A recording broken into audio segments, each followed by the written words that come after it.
It's time for the Double Stop with Brian Sword. Welcome to the Double Stop Podcast. I'm Brian Sword. Today's episode, we're going to continue our conversation with Tod Howarth. We're going to pick up with Ace Frehley's Comet for the Second Sighting album, and we're going to talk about the demise of that band. We're going to move on to Cheap Trick. We're going to cover all Todd's solo albums and his new band, which got announced today.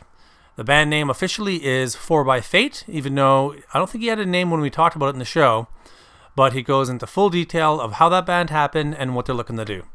So let's get right to it.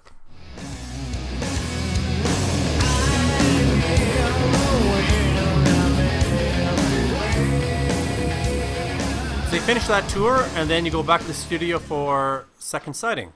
Right. After we had done the live album. Right, that's right. We went back into the real studio to do Second Sighting, and of course Jamie Aldaker had come in to take over those duties. Mm-hmm. And it was a good, I don't think the energy was entirely there for many different reasons. I'm not going to fault anybody, but I will point out that I think Ace was ill a lot during the recording of that. We were rushing it out to get it done for the Iron Maiden tour. And it was also, I believe, rushed out to keep the money coming in, which was essential to keeping the band alive, I guess. Again, you need to survive. And some things were rushed. Ace, his style of writing is different probably from everybody's perception, but he didn't have a lot to contribute for the record ready. Let's put it that way. And I did, and I had to rush a couple things of my own to try, because I wanted to try to make the band grow as a band. I wanted to start writing more for Ace, because the first record I just had my songs on it, or I think one song was on there, it was mine, and then I sang Breakout. And the second one, I wrote a lot of songs that I was hoping to be more of an identity for the Comet, and then I wanted to write more songs for Ace and me to be involved with together. Yeah. I mean, the one attempt that I probably failed miserably was Loser in a Fight, but my idea was that to get us both feeding off each other in that sense, use my songwriting ability and his character and playing to make a meld. And unfortunately, it didn't happen for that record, and it would never happen for the one. Now, that record did have It's Over Now, which was quite successful, and one of your songs. What was that experience like? Well, it's a long story. How much time do you have? I think that song is pretty much indicative to everything I ever worked for, including the luck that I was given behind it. The tune I had written, this particular song, for Cheap Trick, I wrote that in 1986. I wrote it for him, and I was staying at Rick Nielsen's condo in Rockford, Illinois, and I presented it to them. I showed it to actually Bunny Carlos first, and he listened to it and went, wow. He says, that's pretty good. He said, well, you might want to edit it a little bit because it's kind of long. And at first I was kind of irritated, and then I sat back and listened to, played it again and listened to it and went, well, you may have a point. So I edited a lot of the lengthy parts to it. And I showed it to Cheap Trick and the manager, and they just like, wow. They never recorded. They ended up trying to record a couple of my other songs, just some loose ideas, because what they want was loose ideas, not a whole tune for them to record. And they never recorded, and their manager, Ken, again at the same time, said, are they going to do that song? And I said, I guess not. And he's like, oh, damn. So I took the song to Frehley's Comet. Now, John and I were doing overdubs in New York, and we were mixing at, I guess it was, God, where the hell was it? In New York, can't remember the studio now. But I was playing on the grand piano in the studio and they were doing something inside, which it really it didn't bother what I was doing, or I didn't bother them. And so John came out, and I played the song for him. I played it, live and sang it, and he's like, "Holy shit!" He said, "That is something else." And I said, "Yeah, I wrote some Cheap Trick, and I'm hoping that maybe we could try to see if we could do this." And he said, "Yeah, that maybe the second record." And he was right, because he tried to slap that up, and a lot of fans really would have hated that power ballad, I guess. I don't know. So we waited and recorded it on for Second Sighting. Now when I had done it in demo form, because I do all my songs in demo form to know what not to do when we record it. Of course, I played everything on it and played it, and everyone said, "Wow, let's record it. Let's do the basics on it."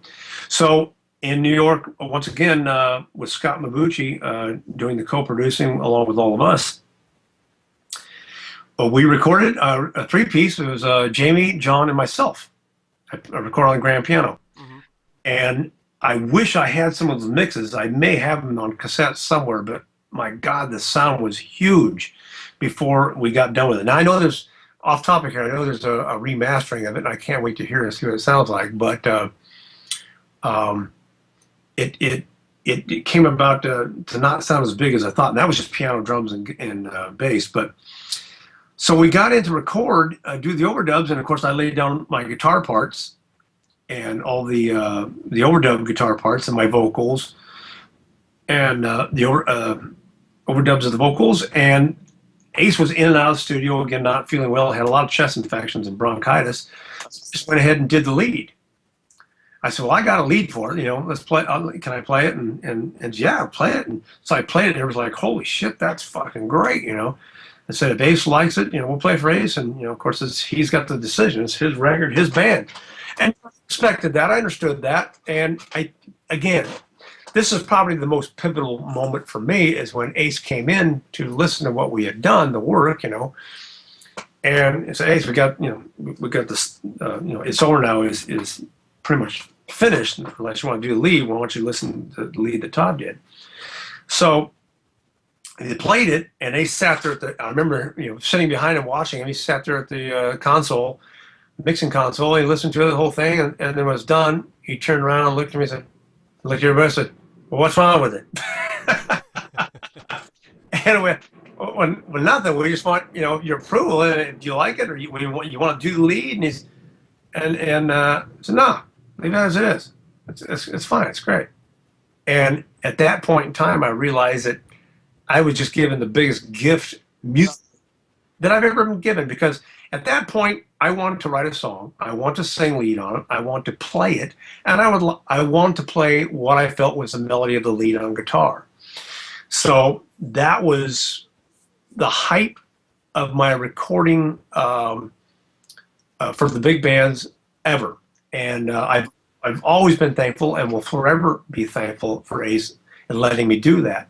And ironically enough, I think the reason that Ace didn't really particularly want me or care or was not impressed with me in the band, for the band, initially, was because I wasn't a jamming, ripping lead player. I am not. I never have been. I can play leads, but everything I hear in my head, everything that I play, I've heard in my head, and I have to learn how to play it.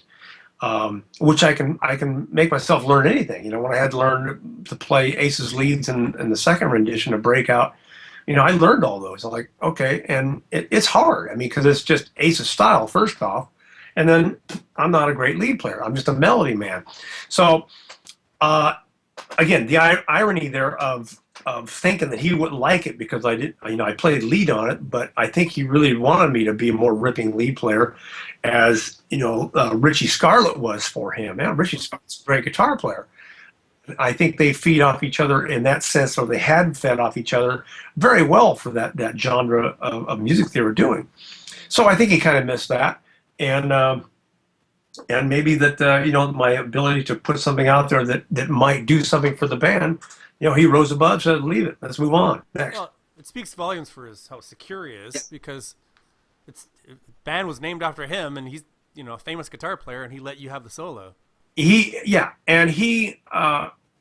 there have been misconceptions about how I feel about him and Ace and Kiss. I mean, I tell people all the time, I was never a Kiss fan.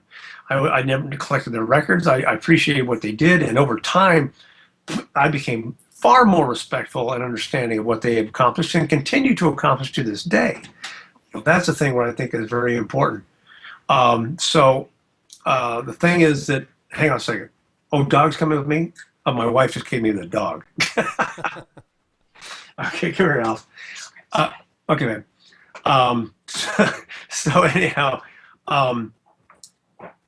yeah, it really shows a lot of his character because he was very secure with what he could do because he could do it. He was giving in that aspect, and I think that probably stemmed from the fact of maybe perhaps where he may have been felt more squelched in the past with other projects. So who knows? I mean, only he's there to say, but yeah, it does speak volumes. And for that, again, I have no more respect, no greater respect for anybody that I play with from that overall perspective than I do for Ace Frehley. So that record comes out, and obviously it wasn't as successful as the first, but you did have a big tour with Iron Maiden. Mm-hmm. What was that like? Great, a lot of fun. It was fantastic. I wish we could have pushed forward more with it. Unfortunately, I think we overspent. We could have budgeted ourselves better. I was not in charge of that. I guess I could have spoken up, nor was I really aware of it. I didn't, I wasn't aware of the balances of what was coming in and what was going out. I mean, it was pretty obvious when the tour stops in what was it, New Orleans? Okay, we're done. Out of money. Everybody go home. What? I mean, that was, again, another devastating thing where I go home and I'm on the road to ruin.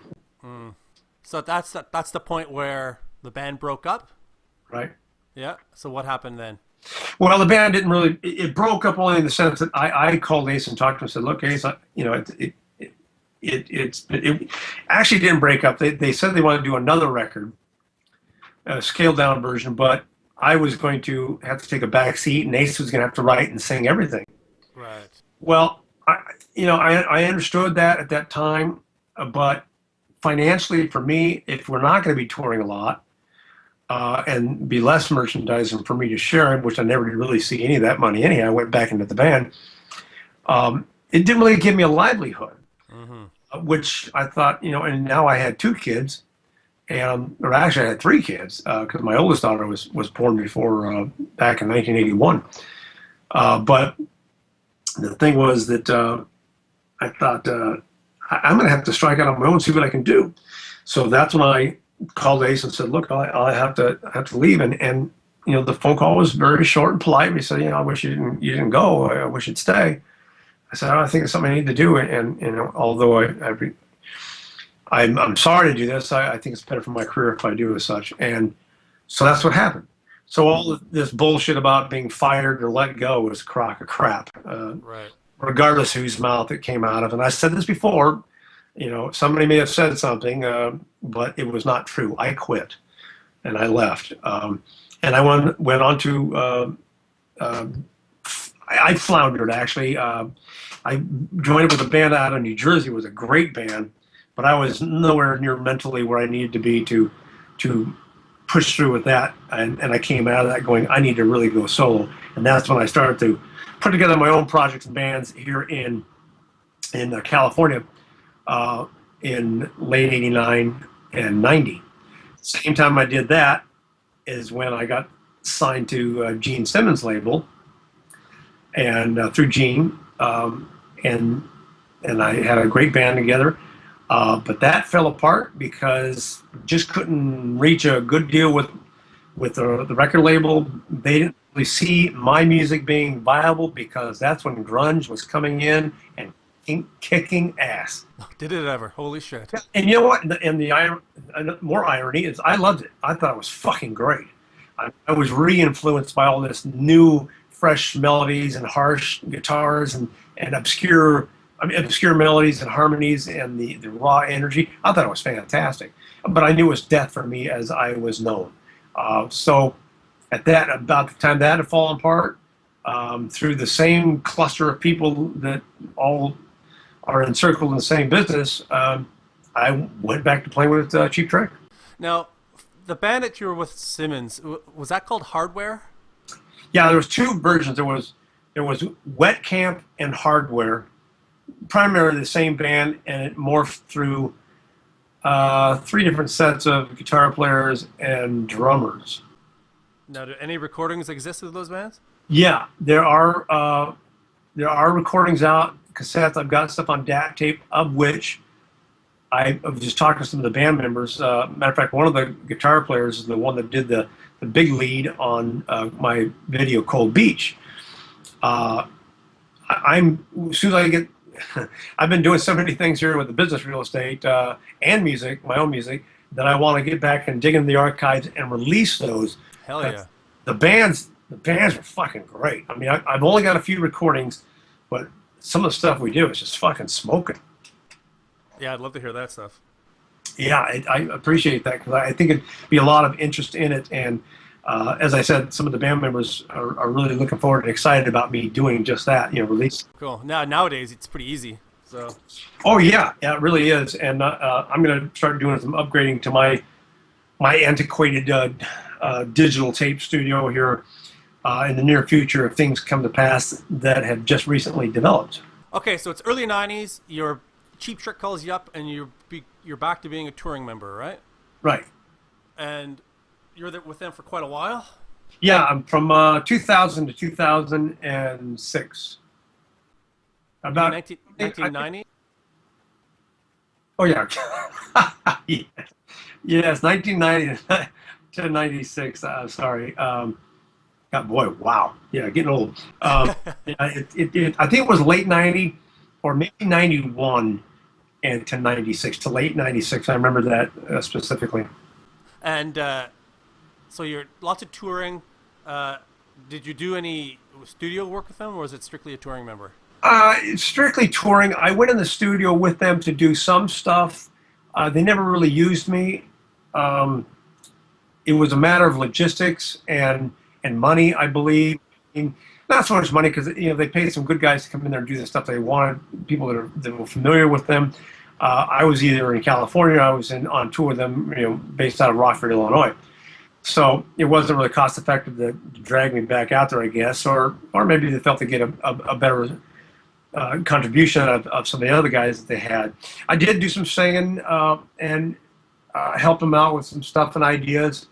A lot of pre-production stuff I did, which oddly enough, one of the songs I did pre-production for, as far as recording and arranging for Robin Zander, it ended up on their record exactly as the way I did it. Of course, I never got credited for it, but, big deal. So it was just primarily touring, and I was trying to do my solo stuff as well, which was very time intensive. Yeah, at that point, it sure would have been. So that would have been Silhouette then, right? Yeah. Silhouette was one I had put out. I had programmed all the drums on my Roland keyboard because I did not have a real drum set, because I would have played then too if I could have. But I had programmed all the songs on the drums, and that took me on average about 40 hours a song to do. Yeah, so that was 9 songs that I had written. The production suffered, of course, because I am not really a good engineer, even though I had some pretty good success later on with some pretty ballsy sounds. It's kind of hit and miss, but I'm more of the artist than the engineer. But yeah, it has some energy, and every once in a while I listen to that Silhouette CD and go, fuck, I did a lot of work on that record. I just busted my ass, and a lot of my fans still like it, even though the production is lacking in quality. Oh, that's a great record. Thank you. And were you with Cheap Trick at that point, or was that when you left? No, I was with them. You're still with them when you did that, and you released that independently. That was from songs from 85 to no. I'd have to look up on the damn thing. But I was still with them, and I'd record a lot of the songs. Then a couple of songs I want to do was the next Frehley's Comet. Right. Like Don't Go was the next power ballad I wanted to do for Frehley's Comet. Yeah. And some of the songs, but and a couple of those tunes none of those tunes I think I approached for Cheap Trick. It was primarily just solo stuff, but Yeah, there was a sort of a mishmash of tunes on there that I thought could have been good for Frehley's or Cheap Trick, and but I think I was just trying to keep my mind fresh and happy with. Well, I'm just going to record instead of losing my mind, because when you're creative, you got to do this shit. Yeah, the songs were 1989 through 95. Right. Okay. And the record came out in 95? I believe so. That's when it was released. Yeah. It had to have been, yeah, because it was 95. Yeah. So 96, you leave Cheap Trick. What happened there? They let me go. They let me go because I'm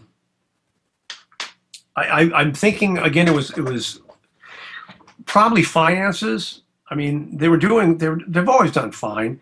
Maybe they just got tired of me, or maybe it showed that I was getting tired of them. I had really wanted to embark on my own solo effort and go home, do whatever I had to do to make a living, earn a living, and put a band together and get out there and try to play, because I thought, well, if I'm going to do it, this at that point in time, I thought this may be one of the last chances I get. Right. So I did. I went home and I recorded, started writing songs for an CD called Cobalt Parlor. Mm-hmm. Same time I did this, I had moved out my girlfriend from Wisconsin there that I'd met while on tour, and she was incredible. Well, incredible a lot of things, but she was a great inspiration for this CD, because just before I had ended it, or just as I was writing the lyrics for it, she wanted to get married and have children or have a child, and I said no. And so she said, well, then I can't stay here. And I said, okay. And that's pretty devastating because, I already had 3 kids, not to get on a personal tangent, but I didn't want any more children because, it's hard enough to raise children responsibly with 3 children with an up and down musical career without ignoring them. And there was some aspects that they were ignored here and there, and I didn't want to do that. And so I said, I'll just go home and bust my ass physically, whatever I have to do, and blah, blah, blah. So she was instrumental for that record coming out. And it is still probably overall one of my favorites because, again, I was playing real drums. I got better sound. I was using my Tascam, and that's only an 8-track. That's an 8-track Tascam digital recording machine. I had pre-recorded all the drums down to 4 tracks and laid that down. Then I had 4 tracks record all the drums down to 2 tracks, and I had 6 tracks to do the rest of everything else. So that was an unbelievable endeavor because I did all that, played everything, sang everything, pressed it, it really was a labor of love. Yeah, I love that record too. Thank you. That one really holds up. It really does sound great too. I'm surprised to hear it was only on an 8-track. Yeah, just an 8-track digital Tascam, and I still got those machines today. Actually, I got about 6 of them because they kept burning up. But it is my favorite because it really rings through with a lot of my emotion that exists on other CDs and the latter ones as well. But boy, nothing was so heartfelt as like The Way to Perump or Misgivings. Some of the tunes on there are just heartfelt. So that leads us into West of 8. Yes. Would have been your next one. Tell me about that process. That was, I put a band together to hopefully go out and do shows on Cobalt Parlor. We did. I got a release deal for Cobalt Parlor, and that went so-so until, died a horrible death. And then with the same band, and I interjected a couple different guys, I think I ended up wanting to record West of 8. Had a great drummer on there. His name's actually goes by a different name. Dave Aaron is his name, but and another guitar player and a bass player, and myself. Halfway through recording it, I had problems with the bass player. He was a backup singer, and he played really good bass, but I had problems, so I had to fire him and re-record all the basses myself and sing all the backgrounds myself, which is, that was not problematic at all. Just did it. And that's not tooting my own horn, it's just what had to be done, so I did it. And that came out, and we tried to have the band had got back together and fell apart. We did some shows, and then it disbanded. We did get back together one time to warm up for Cheap Trick. I remember that. Yeah, here locally, because I was going to do I think the silver DVD. I don't know what the hell was it. Well, I did the silver DVD for Cheap Trick, but and also the 2008 Budokan. Back to Budokan. Yeah. So I think, but that was way after. I was doing stuff with Cheap Trick, and they asked me, "Hey, you want to warm up for us?" I said, "Sure, that'd be great." So I did that. And we had a blast. Didn't you have a video of that show too? Yes, there is a video out. It's not a great one, but it is out there. A friend of mine filmed it, and I think he finally decided to pan in on me at the last couple songs, which I didn't want so much just me. It just would have been nice to pan in on the whole band and go back and forth. But yeah, I'm forever thankful that we have that on tape, and it did become a video that shows us rehearsing and getting ready for it in my rehearsal studio. And yeah, the band, that was the last show for that band as it was. We all went our separate ways. Then you had a bit of a change in direction after that one with the Winter CD. Yeah, that was, I think I was full with trying to push the rock thing. I mean, I wasn't going to quit. I just had to take a break. Yeah. And because I'm a keyboard player at first, I've always written easy listening tunes, or I really like the sounds and orchestrations of Sting and Seal, Phil Collins, just phenomenal artists in their own right, of course, and huge worldwide. I mean, how could you not be and play keyboards and have an ability to write songs, or at least that's the way I see it. So I decided to just do an easy listening CD. I would play some drums on it, program other drums or rhythms, and then for one song I had, again, Bob Sale, whom I had not seen in quite some time, come in and play to this track, just wild sync up with it, and did a fantastic job for, I think it was, Your Face? Yeah, I think it was. Yeah, I think it was that, and he did such a great job on it. Looking at the CD right now, anyhow, did a fantastic job, and I tried to get a deal with it, but I got some response from some smaller labels, and they said, "Wow!" And a couple of guys called back and said, "This is fantastic, but there's really nothing we can do for you." I'm like, "Hey, thanks." So it was just kind of a personal thing when I put that out there and showed a different side. As a matter of fact, I used that CD. I will sing that CD over and over to get my voice back in shape to do easy studio stuff. Right. Now, to do rock stuff, that's a whole different warm-up procedure into it. So, I bet. Yeah, because it's just a different singing style.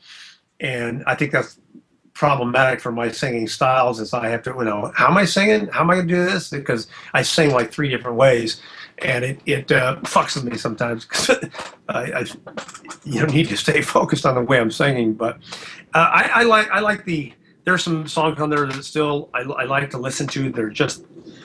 They're fun, because on both this CD and my Cobalt Parlor CD, I play a lot of my baritone guitars, which Tom Peterson of Cheap Trick introduced me to, and I love those things.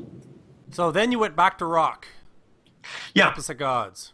Yeah, that I was in the mood to put out some ball busting material. I was angry about a lot of things that were happening.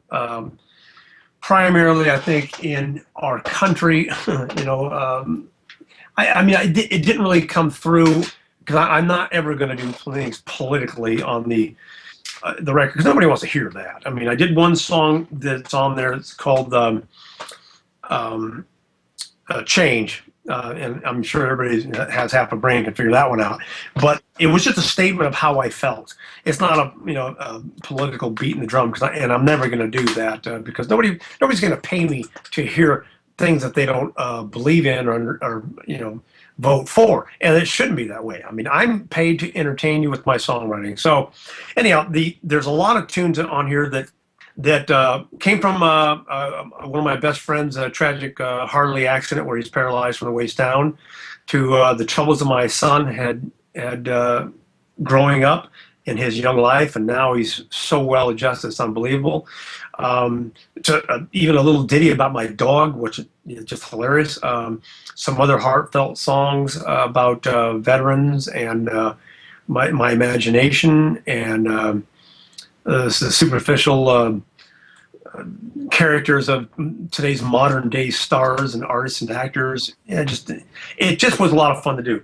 The problem with this one is I went to record it like Cobalt Parlor. I'm playing all the drums, of course, and playing all the instruments. I did everything on it again, but my studio started to break down in the middle of it, and I had a lot of technical problems. And that created some variances in the production quality, which are very devastating to me still, and they're fairly apparent on the CD in some places if you know what you're listening for. But then what made it even worse is my daughter at the time, who had gotten married and had my grandson, fell upon tough times and had to come down and live in our recording studio, or my recording studio, with me. So here I am. We're all living in my recording studio, and I'm trying to get this thing done.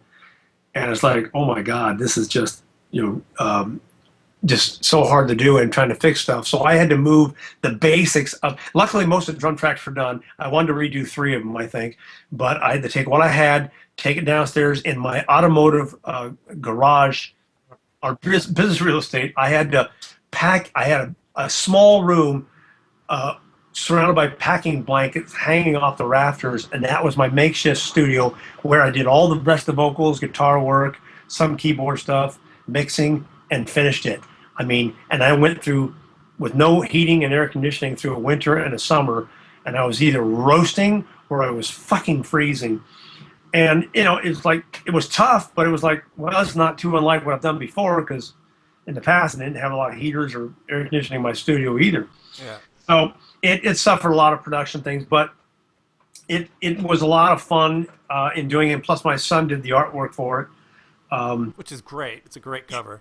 Thank you. He's unbelievable. The dark side of his personality was coming out there, of course, and is really a reflection of how the troubles that he had when he was younger, and very indicative to the song "The Artist."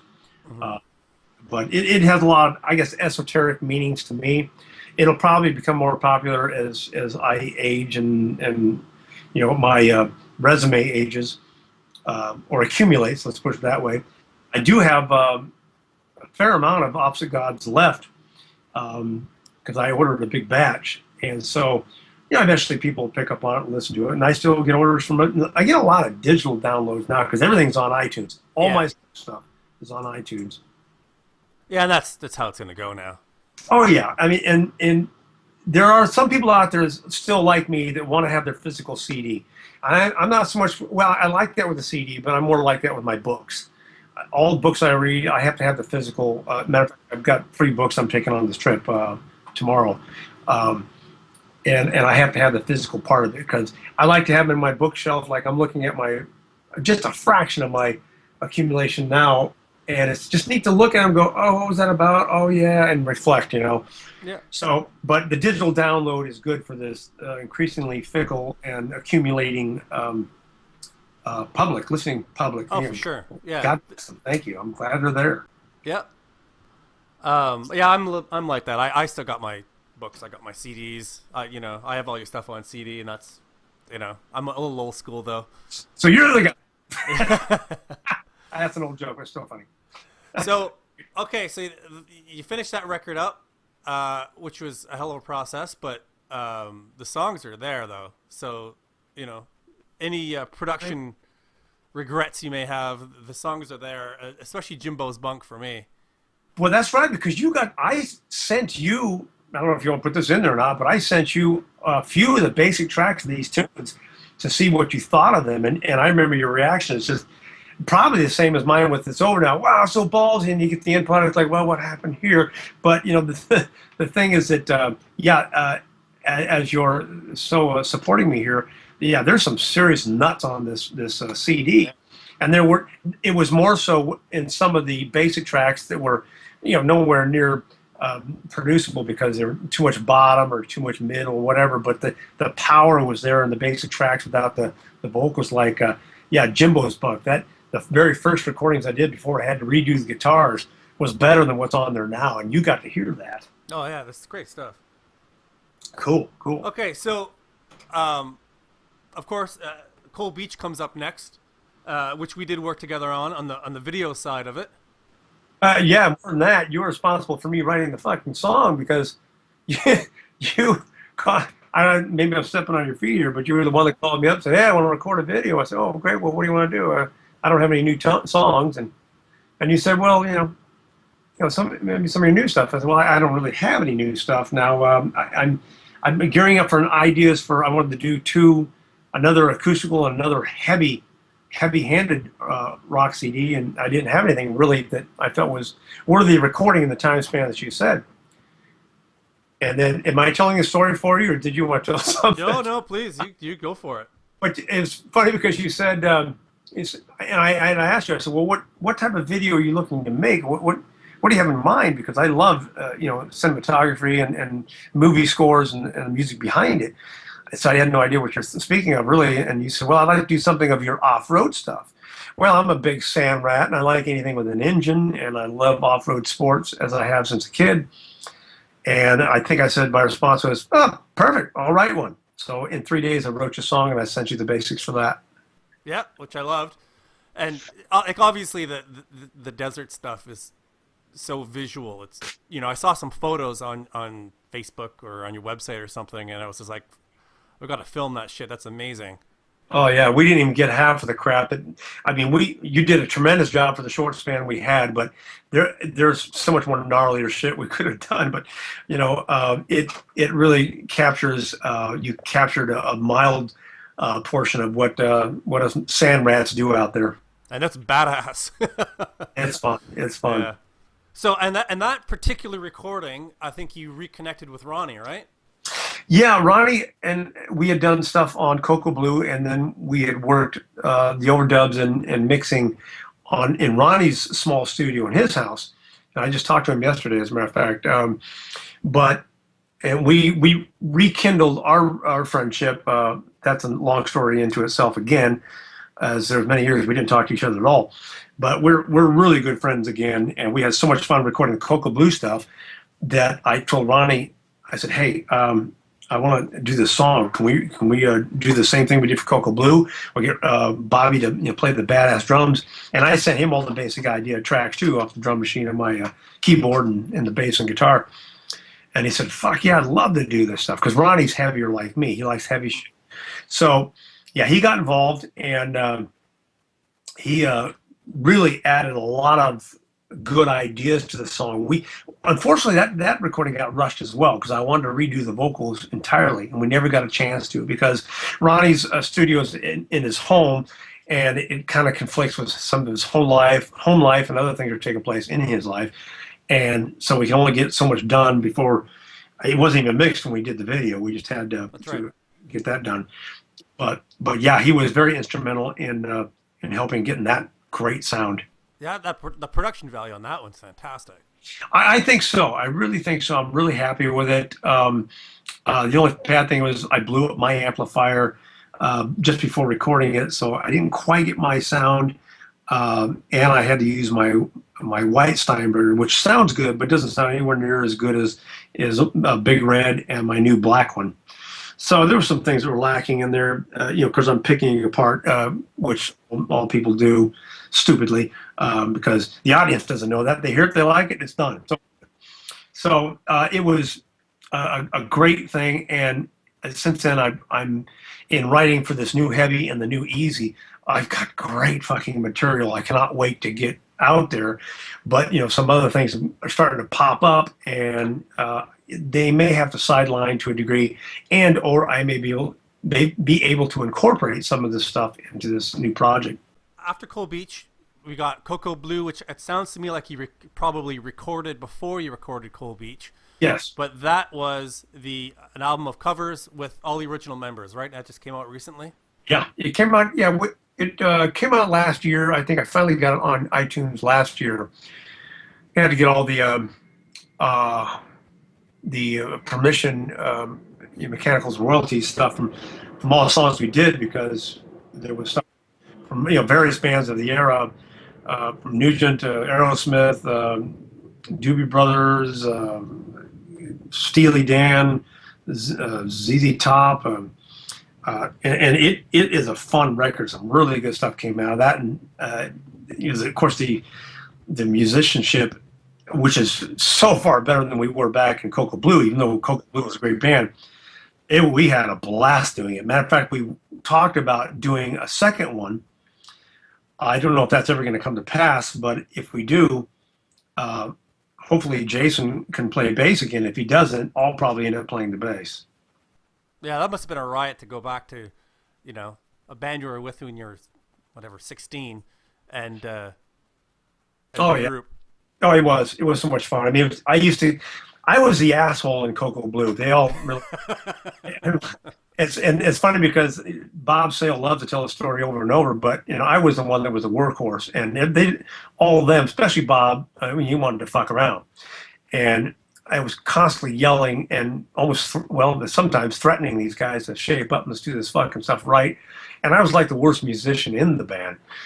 So I had the work ethic, but maybe not the developed talent at that time. And through the years, we laughed about it. And now we all get together, and these guys are, we're all rip-roaring musicians, and phenomenal. And the respect didn't even need to be spoken. It was just there. And matter of fact, when Jason called, said, "I'm going to be a little late in the studio," I said, "Well, what's fucking new?" He's laughing. He said, "You're not going to yell at me like the old days, right?" I said, "Well, probably." It was very funny, but it was all in jest because I was the asshole back then. I was probably the most aloof on the recording. Like, let's have fun, get it done, whatever it takes. It's going to cost us, but so what? We'll have fun. Yeah. And I was telling Jason, I said, "Look, I'm getting your bass set up and I'm putting it through the rig. How do you want it to sound?" He said, "I don't care. Just make it, however you like it." And so I just hooked it up. We had a P bass, and I got a quick sound, and that's what he recorded with. That was it. Go. Yeah, and it sounds great too. Like the production value again on that one's great. It's fun. That really largely has to do with Ronnie Jones. He's got a great ear.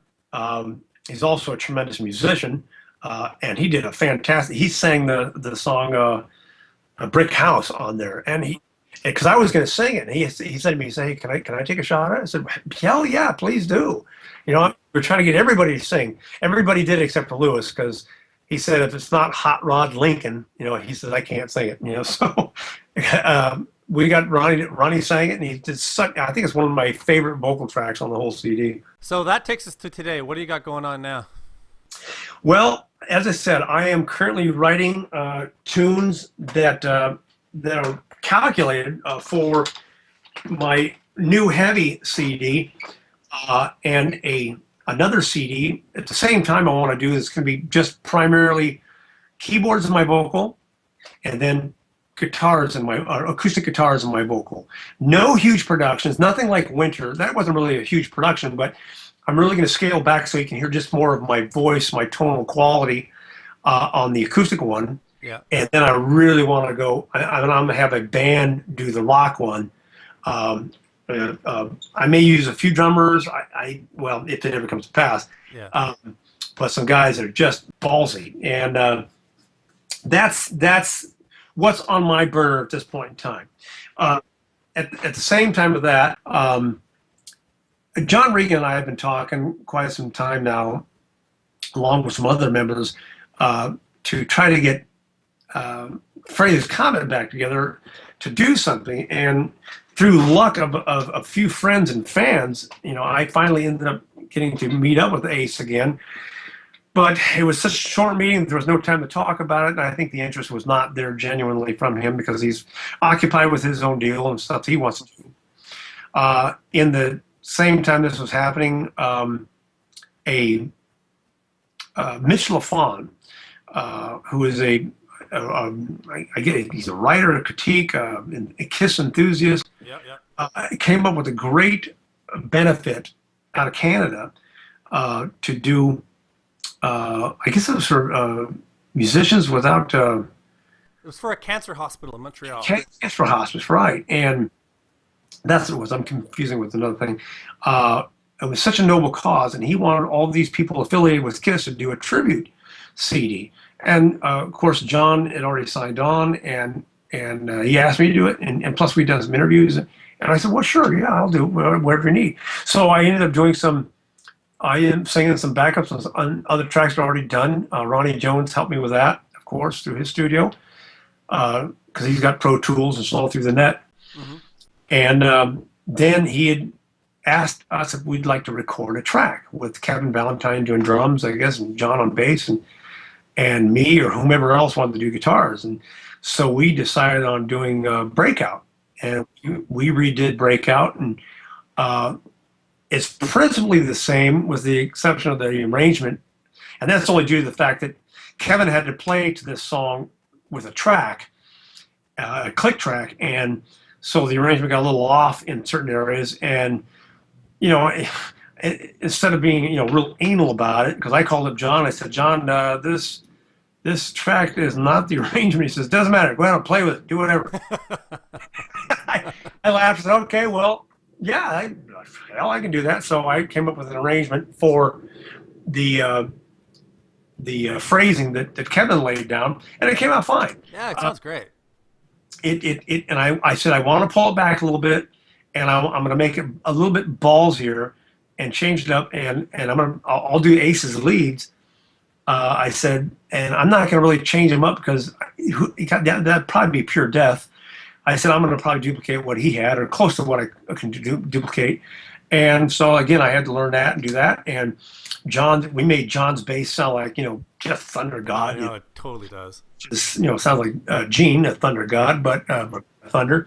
But we had fun with it, and Ronnie Jones was highly instrumental in getting all the great fucking sound, because he's the kind of guy that after we record, he'll sit there and fuck with it on the Mac for quite some time and put different sounds in and retweak, and then he'll send me an MP3 through the email. I'll be listening to it late at night going, "Oh, that's fucking cool."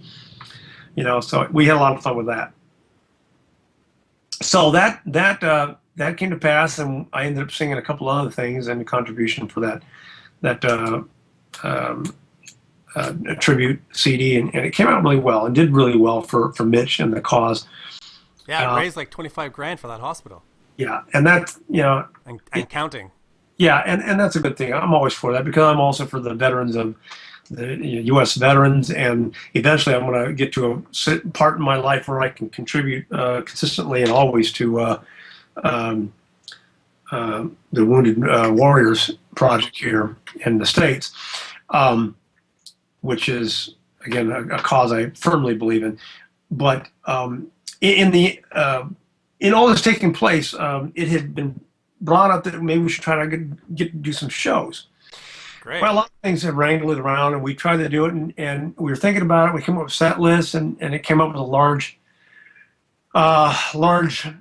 set list of Kiss songs and Comet songs, which is fine. But I think that I really don't think that we should be a Kiss tribute band, and there are plenty of bands out there that would do it better than we would, because we're not Kiss. I mean, and we don't do that thing, and it it's just, a lot of people understand this, that when you're your own musician, you can do other people's tunes, but you have to put your own twist on them, or develop, just emulate your own style. Period.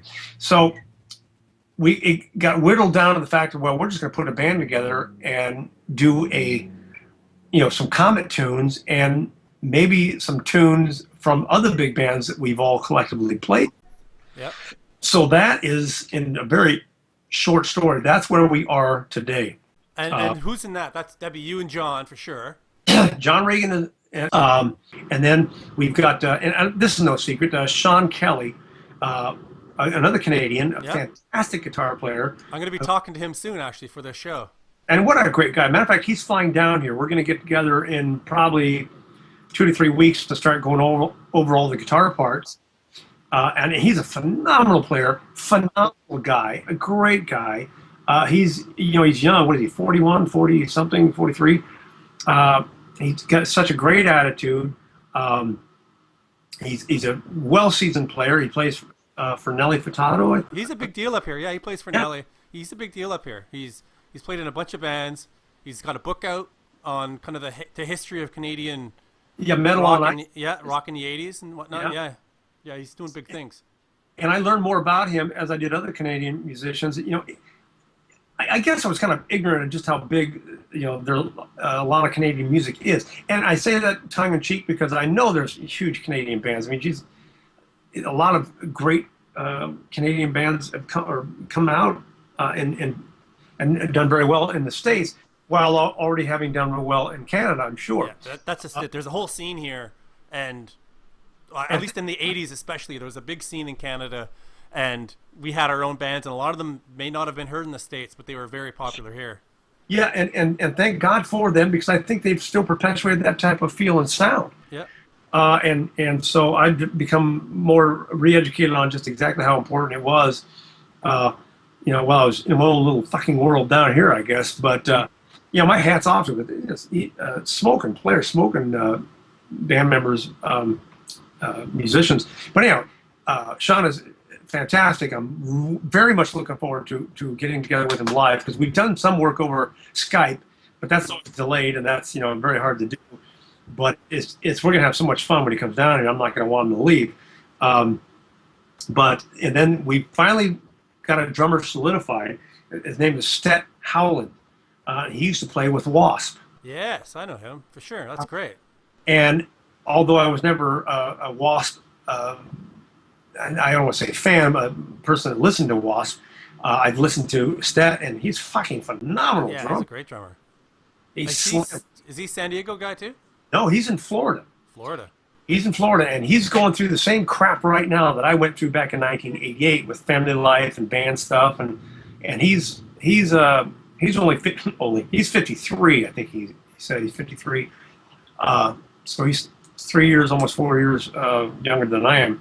Right. But I talked with him, spoke with him on the phone and also at Facebook and email, and he really got his head on straight about what he wants to do musically, where he is, where he's going to be.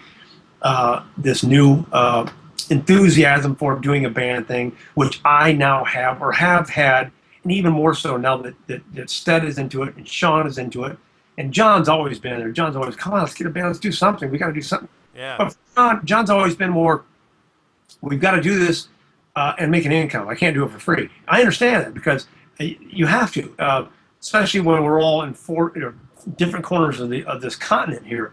But I would be more inclined to do it for fun and for free.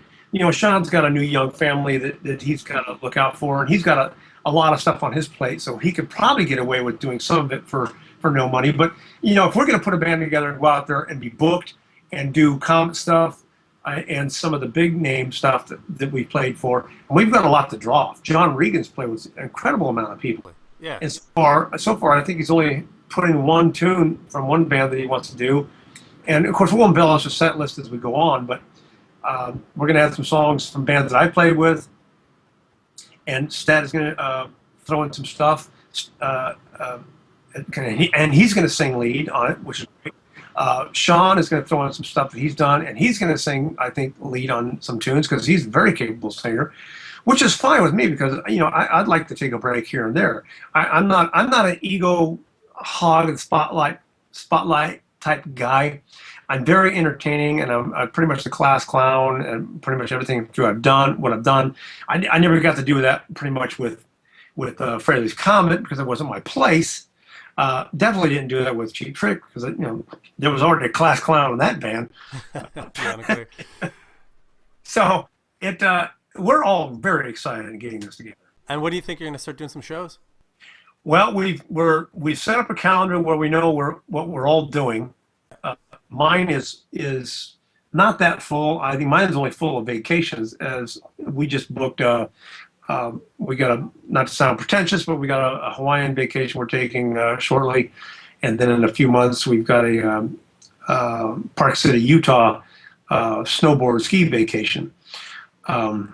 And we take these with some relatives of ours, our niece and nephew and their kids, and because we really have a blast with them. He's a surgeon, and he's brilliant. And it's funny because they're both like, he's 6'5" and she's 6'1" or something, 6 foot, and the wife and I are damn near the same height, about 5'6", 5'7". So it's comical to see us all together, but we have a blast together. So after that, I digress. After that, we're going to really get into doing our homework. Yeah. We're all going to do our homework based on the set list that I've come up with. And then we get together probably 5 or 6 days before the first show, iron it all out. Yeah, we're going to have fun. We're going to do, there's, of course, the obligatory tunes we're going to do, but I think the one fun thing we're really looking forward to doing is I'll be playing keyboards and doing It's Over Now. Oh, brilliant. And Sean gets to play my leads. And which, I was trying to figure out how I could do all that, and it was just not going to really be possible. So, yeah. And that's kind of egotistical to sound. I'd love to play the lead, but it'll be more fun for me to play the piano and the orchestrations there. Yeah. Well, Todd, I got to say you've been very generous with your time. I appreciate you being on the first episode of this show. Well, it was great to be here, Brian. Thank you for asking me. It means a lot to me because, especially for the relationship we have, as far as you being not only a fan but inspirational in some of the material and the video aspects, and just being encouraging with all the stuff that I've written as of late. And I am looking forward to getting back out there and having you involved with even more stuff. No, I look forward to it. That's great. Thank you, Brian. Okay, thanks very much, Todd. So, there you go. My epic 2-hour interview with Tod Howarth. Learned a lot of great stuff there, and he was a great guy to talk to. Next week, I have a great interview with Greg Frazier, the guitarist in Brighton Rock, Phrase Gang, Helix. He goes through the entire band's career and fills us in on the reunion and the new album that they're working on. So remember, you can always find us at thedoubletop.com, on Facebook at facebook.com/thedoubletop, and of course Twitter at twitter.com/thedoubletop. We'll see you next Monday.